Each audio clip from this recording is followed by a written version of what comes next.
Tonight, the growing calls for Israel to delay its invasion of Gaza in the hope of securing the release of more hostages. This is a Sky News special programme with me, Mark Austin, live from Jerusalem.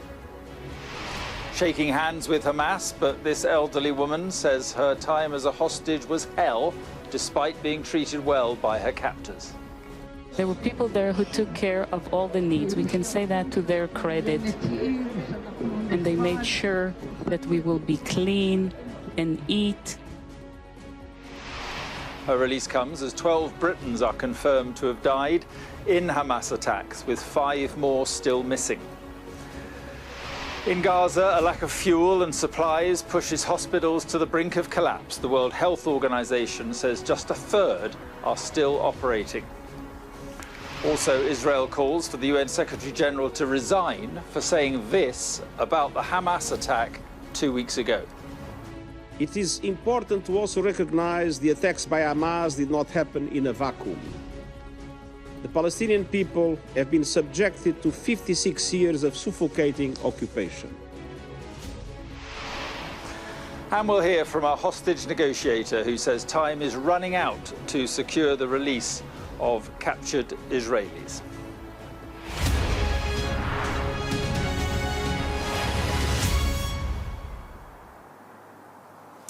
Good evening then from Jerusalem, where there is increasing pressure on the Israeli government to allow more time for the release of hostages to be negotiated before a much anticipated ground incursion of Gaza begins.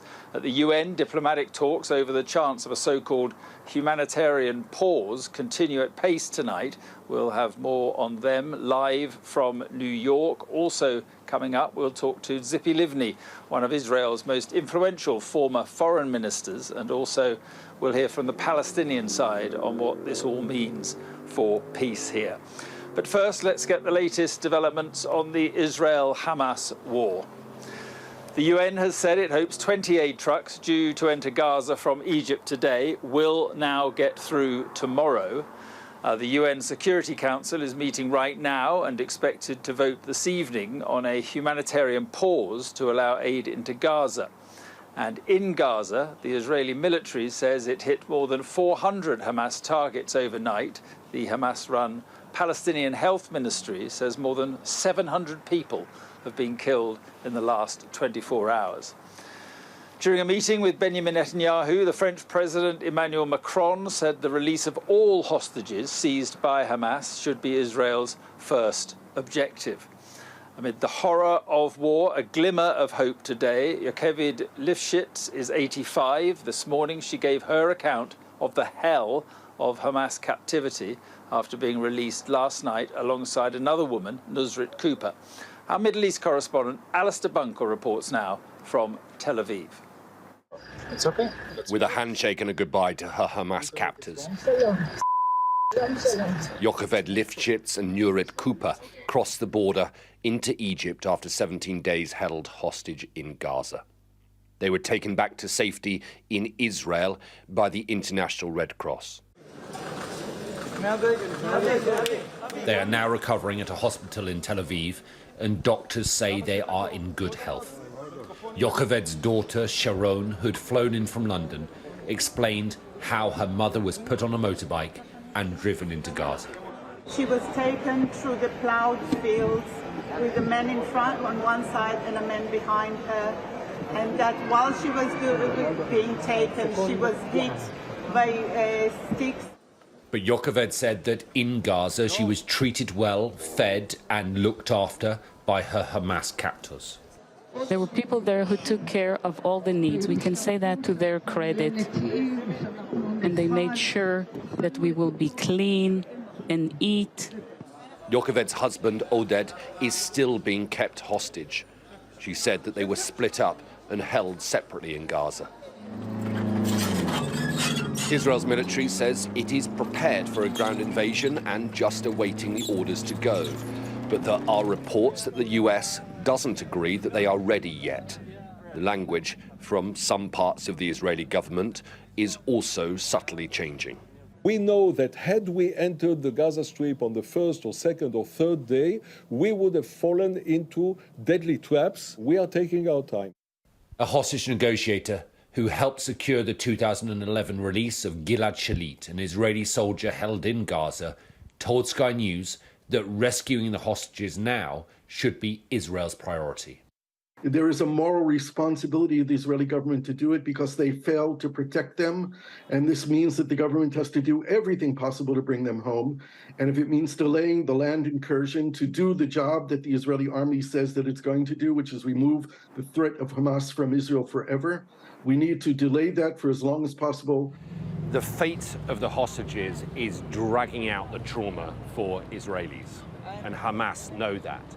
It's not just making any future military action much more complicated and much more risky, but it is also putting pressure on Benjamin Netanyahu, who many Israelis hold responsible for not preventing the terror attacks. The Israeli military has dropped leaflets over Gaza asking people to give them information on the whereabouts of hostages. If you want a better future for yourself and your children, they read, do the right thing and send consistent and useful information about the kidnapped people in your area. In return, they give an uncertain promise of safety and an unspecified financial reward. Whether many or any in Gaza will be willing to help, though, after 18 days living under constant bombardment, well, that is questionable. Alistair Bunkle, Sky News, in Tel Aviv.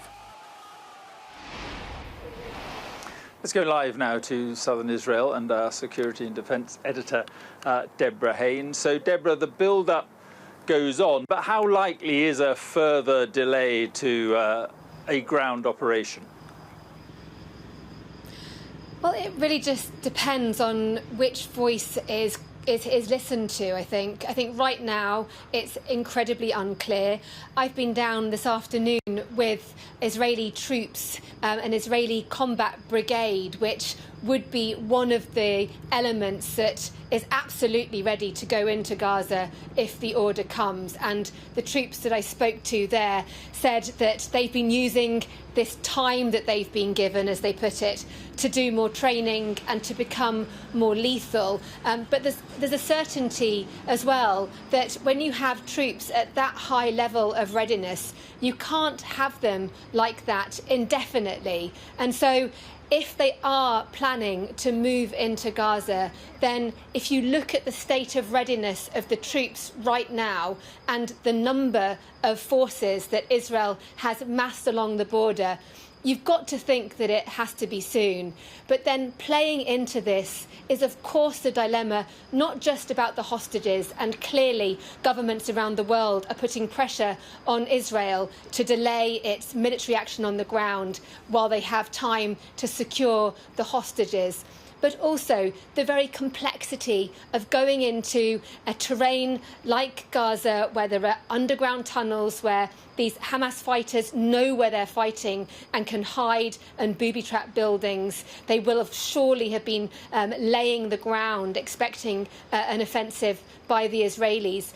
And when I spoke to this top diplomat who you heard from just now in Ali's package, he said to me that if you look at how the Americans reacted to the September the 11th attacks back in 2001, when they went after al-Qaeda in Afghanistan, it didn't happen immediately. It did take a few weeks. Same too with the US-led coalition when they acted against Islamic State in Iraq and Syria. And he said to me that it is quite normal for a country to take time when planning to take down a terrorist network, which is clearly what they are aiming to do here in Israel when it comes to moving into Gaza. OK, Deborah, thank you very much. Well, as we wait to see what form military action on the ground will take, attacks from the air continue, and Israel said today that it has launched another 400 of them, and the death toll continues to mount. Gaza Health Authority says 5,791 people have been killed in the conflict in Gaza. That's up by more than 700 people in just the last 24 hours. They also report that 16,297 people have been injured. The Israeli medical services say that more than 1,400 Israelis have been killed, most of them during Hamas's initial attack on the 7th of October.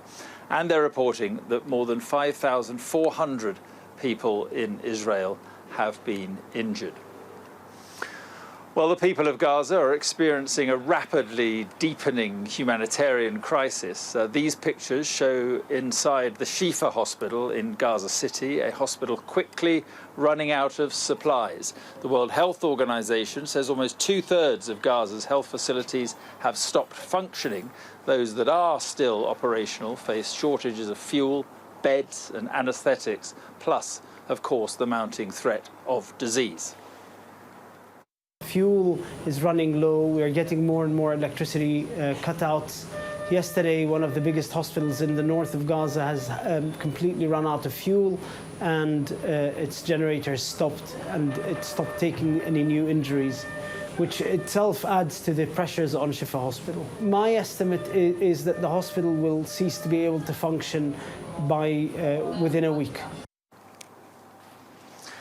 Well, the United Nations Secretary-General said today that clear violations of international humanitarian law had taken place in Gaza and that Hamas's attack on Israel just over 2 weeks ago did not happen in a vacuum. Those remarks have sparked a furious diplomatic row tonight with calls for António Guterres to resign. Here's what he had to say in his opening remarks of a meeting of the United Nations Security Council in New York. It is important to also recognize the attacks by Hamas did not happen in a vacuum. The Palestinian people have been subjected to 56 years of suffocating occupation. But the grievances of the Palestinian people cannot justify the appalling attacks by Hamas, and those appalling attacks cannot justify the collective punishment of the Palestinian people. Let's go live to our US correspondent, Mark Stone, who is in New York. So, Mark, a tense day at the Security Council. What's happening now? Yeah, a day that began with the prospect of a resolution, of a vote which would call not for a ceasefire in name, but perhaps something that was close to that, what they were calling a humanitarian pause. Both Hamas and Israel pausing their rocket attacks, their airstrikes, in order to allow aid to move in. That pause would perhaps have allowed something to be built out of that, something more permanent. But the day has evolved in an unexpected way. Those comments that you heard there from António Guterres, the Secretary-General of the United Nations, the top diplomat here at this body, have caused deep anger by Israel. They are very angry, they are hurt, they are dismayed at what they see as the Secretary-General tolerating terrorism, as they put it. Have a listen to the response from the Israeli government here a little while ago. This is a pure blood libel, and I think that the Secretary General must resign, because from now on, every day that he is here in this building, unless he apologizes immediately, today we called him to apologize, there's no justification to the existence of this building. This building was established to prevent atrocities. How can the Secretary General, with his words, justify in any way the terrible atrocities that happened to our civilians, innocent civilians? Look, from the Israelis' perspective, Mark, the comments by the Secretary-General, it wasn't as if they were just too soon. They were comments that they believe should never have been made in the first place, because they believe there is nothing to say. Hamas is Hamas. Hamas are Nazis in their view, and that is it. There is no context into which you can put what Hamas did. That's the view of the Israelis. But I have to say it is not a view that is shared by some of the key brokers who are here in this building, the Arab bloc. I spoke to the Saudi foreign minister earlier on today, and he said, look, you have got to accept the history. You've got to understand what the history is. You've got to understand the context in which this attack happened. That is the view of the Arab bloc, and they clearly will form part of any resolution, any peace that can come out of this. As for the vote, Mark, well, it hasn't happened because there is no agreement. There is no form of words yet that the Americans who tabled this latest resolution believe they can get over the line. They're not even talking about a ceasefire. As I say, they're just talking about a humanitarian pause, and they can't even agree on that. OK, Mike, thank you.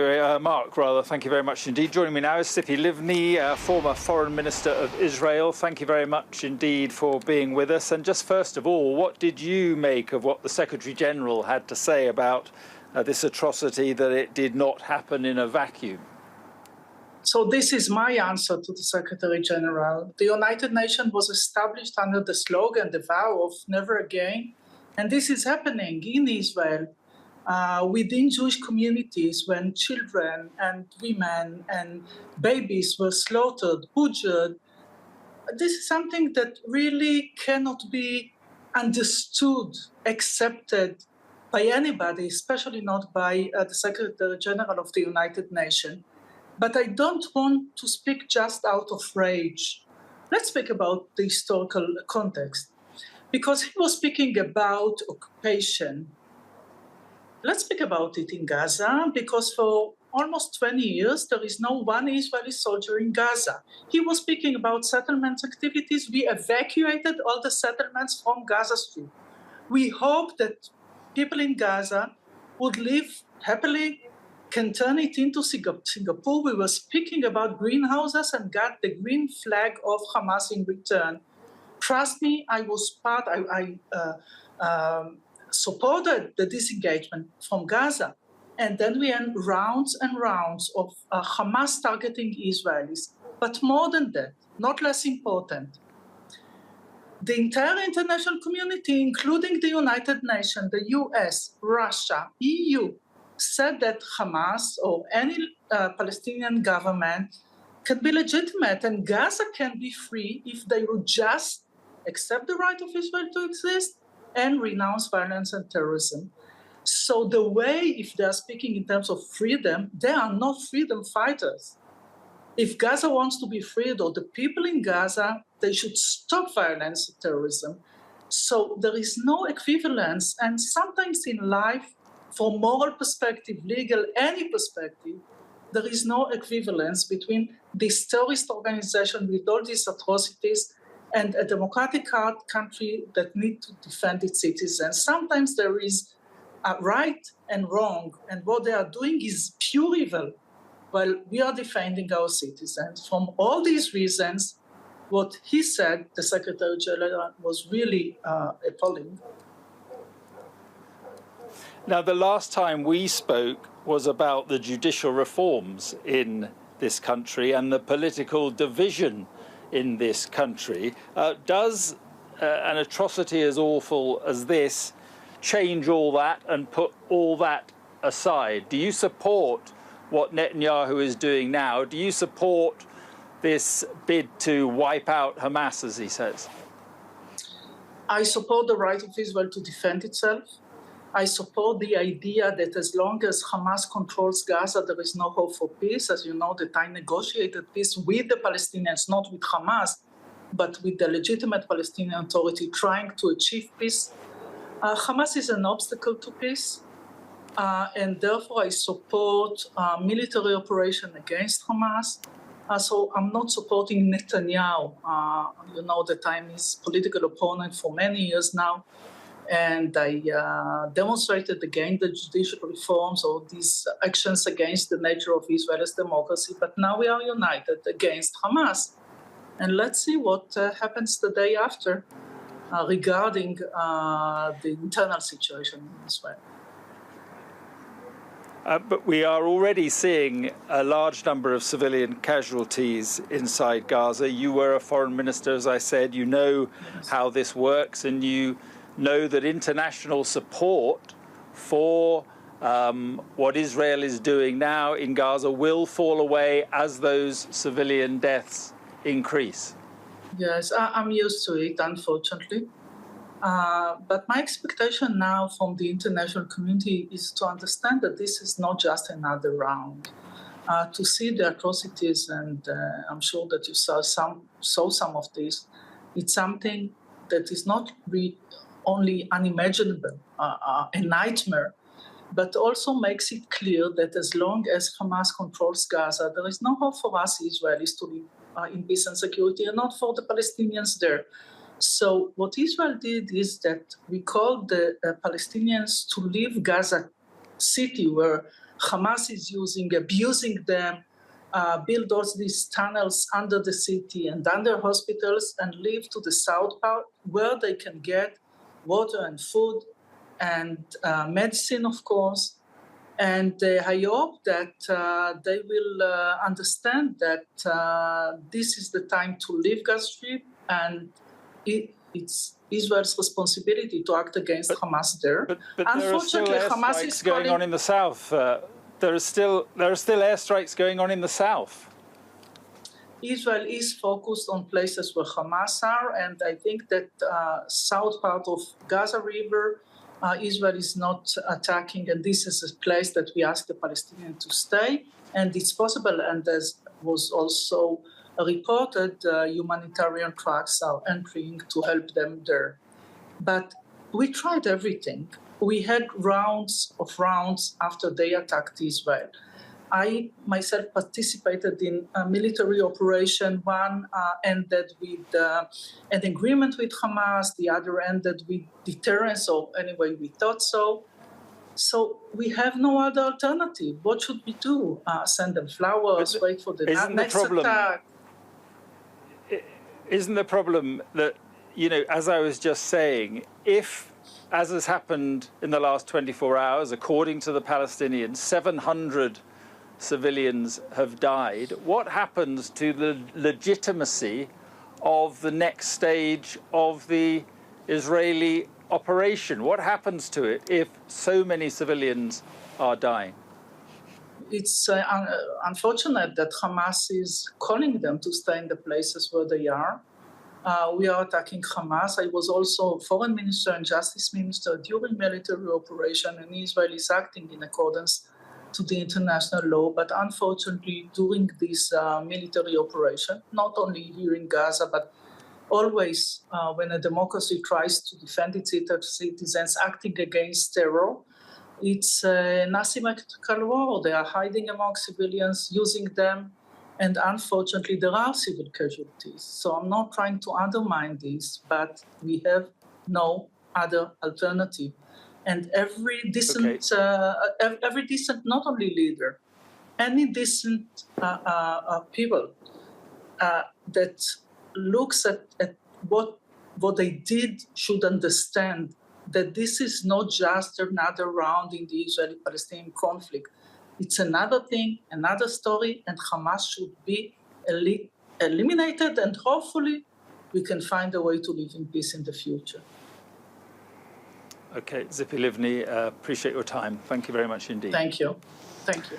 You are watching a Sky News special programme on the Israel-Hamas war. Coming up, following the latest release of 2 Israeli hostages, British relatives of others being held in Gaza appeal for more action.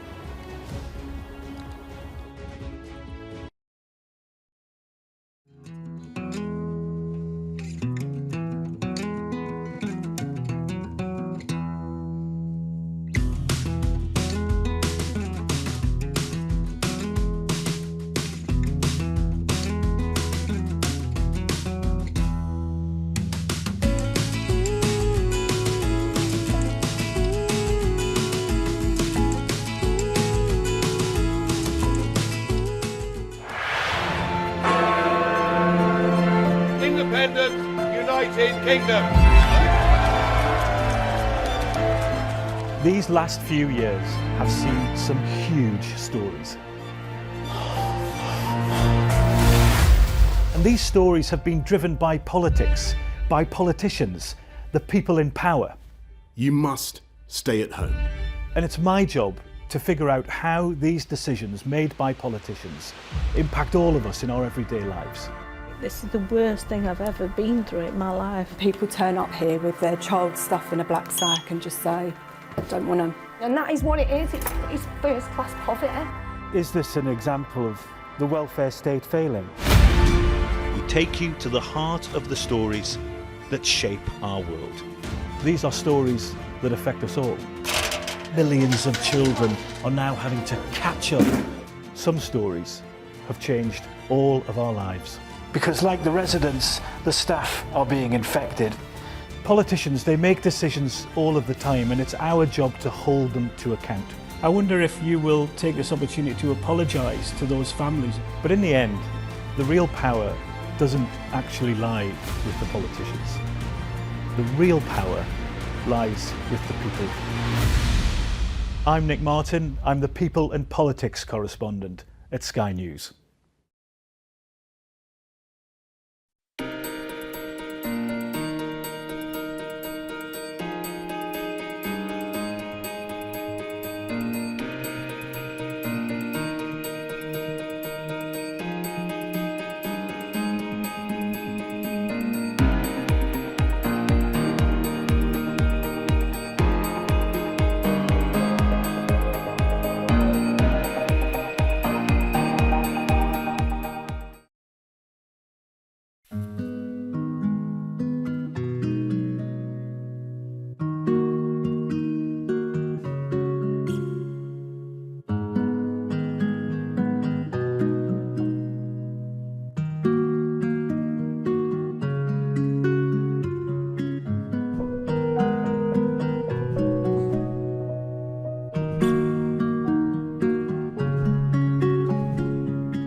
Five of us have made it out of the car.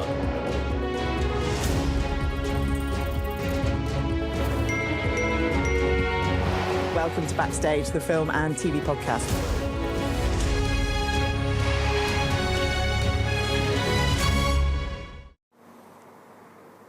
Just some breaking news about humanitarian aid to bring you. And the Palestinian Red Crescent has said it has received a new batch of humanitarian aid from Egypt's Red Crescent, consisting of 8 trucks that have arrived this evening via the Rafah crossing. They contain water, food and medicine. It is the 4th aid convoy to enter the enclave since the war began. Now, the release of 2 elderly Israeli hostages came as British families told of how normal life also stopped for them on the 7th of October. 12 British nationals are now known to have been killed in the attacks, and another 5 are still missing.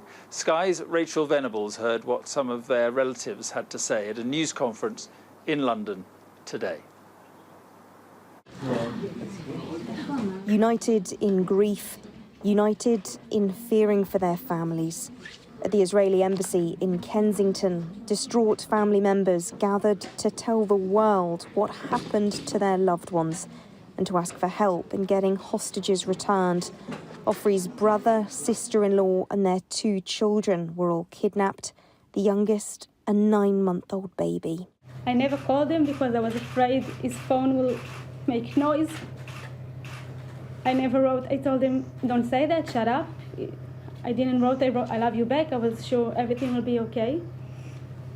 But 10 minutes later, he wrote they were coming inside, meaning they were coming inside his house. And that was the last text I got from him. We buried my sister-in-law, Naomi. It took 4 days to identify what we call the smile of the south of Israel. She simply went for a run. She was shot in the back and shot again in the head at point-blank range. Hamas fighters took photos of Ayelet's mum and brother, texting them to her on her mum's phone, even uploading this image onto Facebook before kidnapping both of them and taking them over the border into Gaza. How did you feel when you saw that photo with the word Hamas? It confused me because I thought they're going to kill them.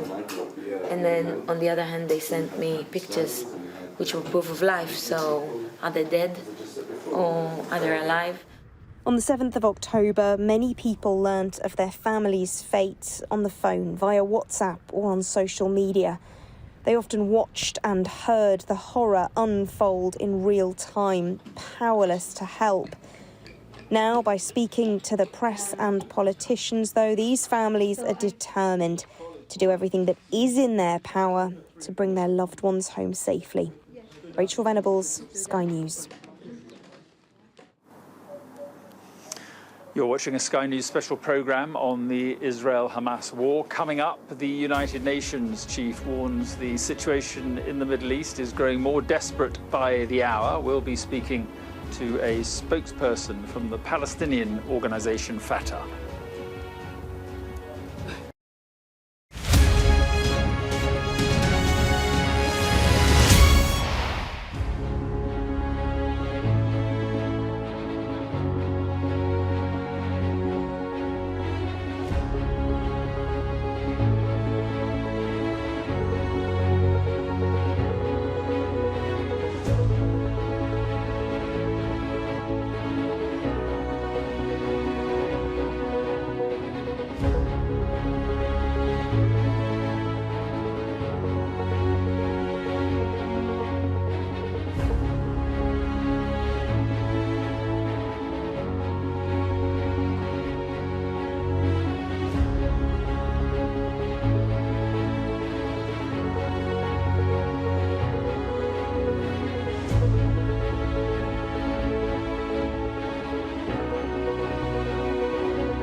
You're watching a Sky News special programme on the Israel-Hamas war. Our top stories so far this evening.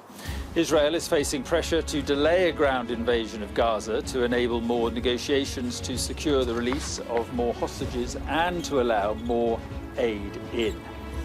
A diplomatic row has erupted at the United Nations, with the Israeli ambassador calling for the Secretary General of the UN, António Guterres, to resign. And the UN says 20 aid trucks at the Rafah crossing have not crossed the border from Egypt today. It's hoped they will enter Gaza tomorrow. Well, while Israel waits to conduct its ground invasion, conversations have already begun about where all this ends and what comes next. Joining me here in Jerusalem is Dimitri Diliani, spokesperson for the Fatah reformist democratic faction, and Fatah is the dominant group of the Palestinian Authority, which governs around 40% of the West Bank, but not Gaza. Welcome.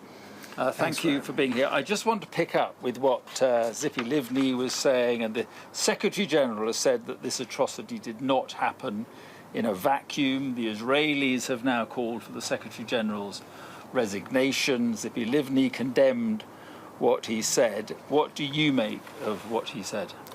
It's totally the truth. Israel has been besieging Gaza for many, many years. There are generations of Gazans that haven't been out of the Gaza Strip. You cannot even get proper medical care. You cannot get good education. You are suffocated in this open-air jail. And for the thuggish ambassador of Israel to deny this fact is totally delusional. And I believe what he was saying is that there is no excuse for the atrocity that took place on October the 7th. There is no excuse for occupation. There's no excuse for oppressing so many millions of Palestinian people. There is no excuse for not having a right to return for Palestinian refugees. There's no excuse for the apartheid system that Israel runs. There's no excuse for anything that Israel does. So if you, on this point, now, on this point, the world did not start on October 7th. Right. And on this point, I want to talk to you about where does all this leave the Palestinian cause and the fight for a Palestinian homeland? Well, the Palestinian cause is brought up again into attention after the failure of the Palestinian diplomacy to keep it on as a headline throughout the past few years. And I think now it's time to seize the opportunity to find a solution that is based on the international recognized agreements between us and the State of Israel. I believe that the State of Israel is not ready because it's a racist state built on racist foundation that has brought up generation after generation that is used to war crimes and dehumanizing the Palestinian people, and for them to realize one day that the Palestinian people said no, or they have objected in a way, whether you agree with it or not, for them it's unacceptable. It is just like having one drug addict, violent, criminal kid in the house and you keep on covering for it. This is how the West and the United States is treating Israel until they bring you some catastrophe, and they are committing a war crime, bloodshed right now in Gaza. But they have just suffered the most appalling terrorist attack on their country, 1,400 people dead. My question really is, we appear, you say that we've got to get back to a process, but we appear to be further away from that process than ever. And can you imagine, I mean, if the Israelis do succeed in wiping out Hamas, what happens then? What replaces that in Gaza? They cannot wipe out Hamas, that's for sure, because Hamas is part of this society. Israel has contributed to the circumstances that have created Hamas and made Hamas become so popular, and they cannot run away and turn their back right now.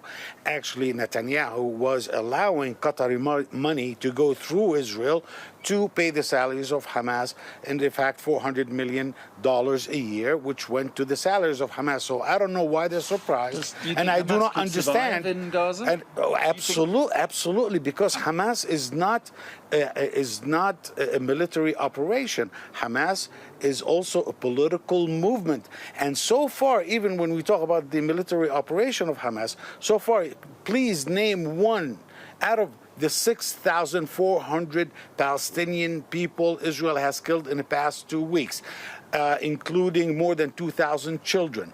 Out of the 13,000 people, Palestinian people injured, name one high-level military commander of Hamas that was even scratched. None. Zero. Nothing. Well, the Israelis say 7 have been killed. Seven, obviously not those in Qatar. That's what they say. That's political. If but even seven out of 6,400. Well, it's a fair that point. is savage. It's a fair that point. that is the definition of genocide. And you make the point that you don't think Hamas can be wiped out. No, But you then talk about talks. How do you expect the Israelis to ever talk to Hamas again after this attack? How would that ever happen? Israel, by sabotaging the two-state solution constantly, by being more radicalized, by committing war crimes against Palestinians day in, day out, by applying an apartheid system, they have actually radicalized, in a way, a big chunk of the Palestinian people, which is a natural human reaction, which cannot be really understood by the Israeli society that is used to dehumanizing the Palestinian people. So this is what they have created. This is what they have to deal with. Hamas is part of the Palestinian society. Nobody can take it out. And we have heard this in 1968 when they said they're going to wipe out Fatah. We heard that in Lebanon in the 80s. Who is going to represent the Palestinian people in the talks you are talking about? Whoever gets elected through presidential elections. Well, the elections haven't happened since, I don't know, 2006. Well, maybe the Palestinian Authority I'm talking about now. Now we're not talking politics because we're at wartime, and we are counting dead bodies at this moment. But at one point, there will be elections. There has to be elections, and the Western world has to put elections as a step towards moving forward. Right. We have a minute left. Yeah. Is part of the issue here that you say that this government hasn't been interested in talking to Palestinians?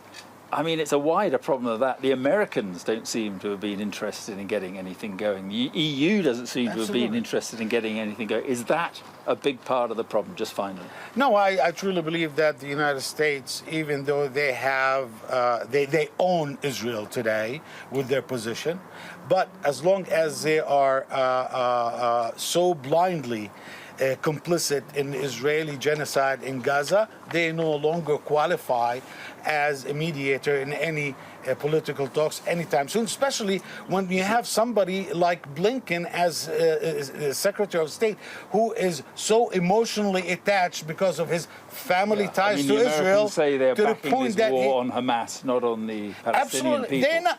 The war is on the Palestinian people. More than 2,000 Palestinian children were slaughtered by Israeli warplanes and artillery. None of them is Hamas for sure.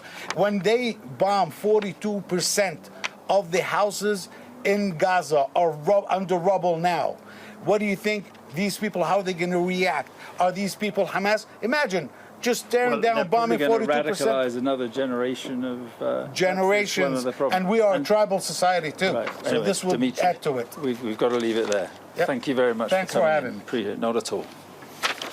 Well, there are still more than 200 people being held in Gaza. Hamas have now released 4 hostages. Earlier, I spoke to someone who knows all about the challenges of negotiating with Hamas, the former hostage negotiator Gershon Baskin, and I asked him what he made of today's release. There are so many more like them, of infants and children and elderly people and sick people and lots of young people who were taken from the music festival that was taking place next to Gaza. I think what we can learn here is a very complex and convoluted picture of negotiations that need to take place with, on the one side, Qatar, on the other side, Egypt, and Hamas and Israel in the middle, who don't communicate directly with each other. The release of the first release was facilitated, mediated by Qatar, the second release by Egypt. It seems to me that the second release is more indicative of direct contact between Egypt and the Ezzedin al-Qassam, the military wing of Hamas, whereas the Qataris obviously have more sway with the political wing, who the leadership is sitting in the capital of Qatar now. This is a very complicated picture because we don't know who to speak to. We don't know who controls the hostages. We don't know that all the hostages are under control of Hamas, and whether or not the political leadership of Hamas actually can negotiate a deal that the military wing will adhere to. Yeah, well, it's interesting. So how much more complicated would you say this is than that release that you negotiated back in 2011, the Israeli soldier Gilad Shalit? How much more complicated do you think this is, Gershon? Well, Gilad Shalit took 5 years and 4 months to release from captivity. That was one soldier. We don't have 5 years and 4 months. This has to be resolved in days or weeks or months at the maximum.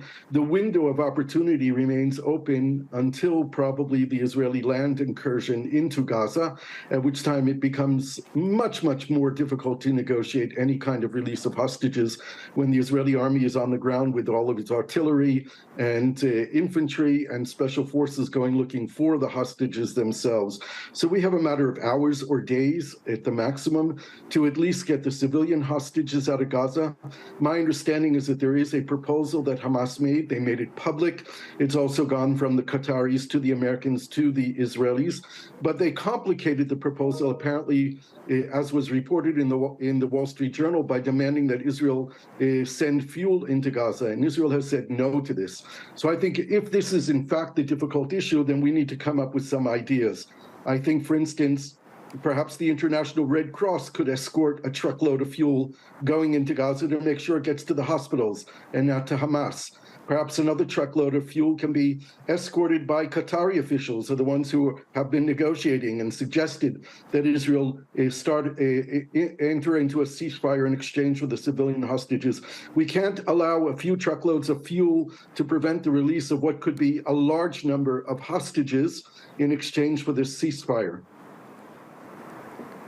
Yeah, well, we're hearing the negotiator in you there. Are you still in touch with Hamas officials at all? Are you, can you play any, role in the background? I'm trying my best. I am trying my best. I am in communication with people in Gaza, in communication with people in Doha, in communication with people from the Egyptian intelligence, as well as, of course, with the Israeli decision makers. But I am not a negotiator. I have not been authorized to negotiate. I hold no power of decision. What I can do is try to pass messages between the parties and try and clarify what those messages are when there are difficulties in understanding, and to try to propose ideas on how we can overcome the difficulties in the negotiations. My primary objective is to save human lives, and those are the human lives of the Israelis, but also of innocent people who are suffering so terribly in Gaza. And to that point, do you think Israel should delay any intensified ground operation that they may well be considering? I do. I think that anything that could possibly deliver hostages back to Israel without the army going in should be pursued to the final moment until it's determined that it is not going to work. We need to do everything possible to bring the civilian hostages home. There is a moral responsibility of the Israeli government to do it because they failed to protect them. And this means that the government has to do everything possible to bring them home.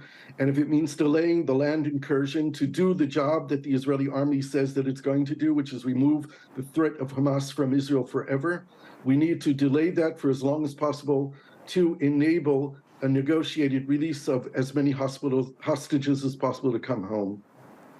We're talking predominantly about civilians. It is civilians who have been released thus far. What are your thoughts about the Israeli soldiers that are being held? I think it's important to remember that the majority of the soldiers that are being held are people who were not on duty, are not combat soldiers. They were not fighting Hamas. They were attending a music festival. They were in their army base sleeping and woken up by gunfire. Many of them were taken in their underwear and without shoes. There are a lot of young women soldiers whose job it is to look at video screens to monitor the Gaza-Israel border. These are not combatants who were fighting against Hamas. And they need to be treated as such. But we know that Hamas will treat them as soldiers. Hamas will demand to release all the Palestinian prisoners from Israel. I don't believe that there's an Israeli government that will accept it, although there have been voices in Israel saying that Israel should, including voices from former senior security and military personnel. I think it will be an impossible negotiation. Instead, I think that we will see the rescue attempts by Israeli special forces to go in and find the hostages. Some will undoubtedly be rescued, some will not. I think that Israel needs to sound very loudly that anyone who turns over hostages will be granted immunity, a lot of money, and free passage out of here. Maybe there's some people holding hostages who actually don't want to die, and maybe they will make the right decision and free hostages as well. Gershon Baskin there. That's all from Jerusalem for now. I'll be back with more on all the latest events in this continuing conflict at 10 o'clock. But now back to Gillian in London. Mark, thank you. You're watching Sky News. Coming up, new drone images reveal the extent of the damage following the car park fire at Luton Airport.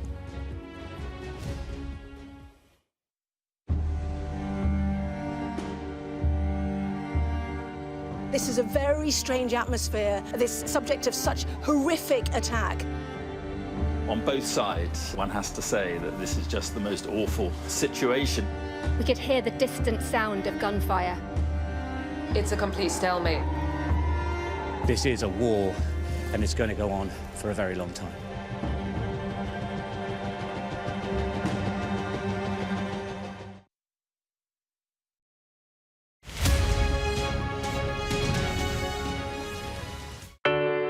Big stories don't always come from big cities. I'm Lisa Dowd and I'm Sky's Midlands correspondent, and this is where I grew up. We can reveal that the driver who hit Harry Dunn is 42-year-old Anne Sakulas. Just met the president and we never thought we'd get this far. This is what they're up against. The wind is the really big problem. It is back-breaking work and the smoke is thick. It's been working well. Water levels are dropping, but no one knows what impact further rain will have. What would you do if this place wasn't open? We take you to the heart of the stories that shape our world. It's really scary. We're terrified. In this community, I'm told that everybody knows someone affected by COVID. Hopefully this will be the last wave. I never knew they would make it. It's amazing. Change seems tantalisingly close in this corner of the UK. Wales was the first to introduce the plastic bag charge. This is my patch, my specialism. It's also my home.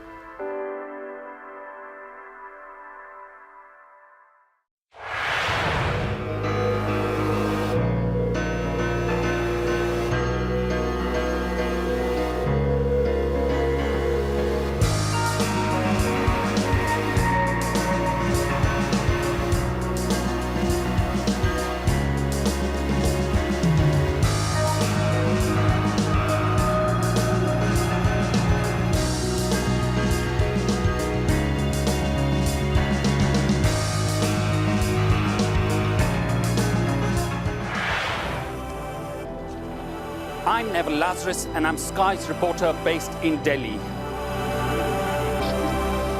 We take you to the heart of the story that shapes our world.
Welcome back. Earlier this month, there was major disruption at Luton Airport when a fire broke out at one of its car parks.